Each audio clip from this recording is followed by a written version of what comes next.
नमस्कार, मी ऋतुजा गुरव. आपण पाहत आहात नव महाराष्ट्र 10. पाहूयात आजच्या काही ठळक घडामोडी. बेडग परिसरात कॅनलमधील पाण्यात मृतदेह आढळला. परशुराम बाबूराव हंगे वय वर्षे 50 राहणार बेडग गणपती मंदिराजवळ हे काल संध्याकाळपासून बेपत्ता होते. आज सकाळी कॅनलमधील पाण्यात त्यांचा मृतदेह आढळून आला. ही बाब स्थानिक नागरिकांच्या निदर्शनास आल्यानंतर तात्काळ पोलिसांना कळविण्यात आली. घटनेची माहिती मिळताच मिरज ग्रामीण पोलीस ठाणे येथील पोलीस घटनास्थळी दाखल झाले.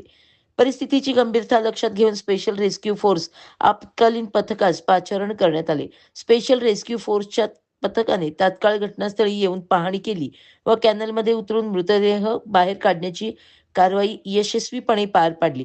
त्यानंतर मृतदेह महादेव वनखंडे यांच्या अँब्युलन्समधून मिरज शासकीय रुग्णालयात पाठविण्यात आला.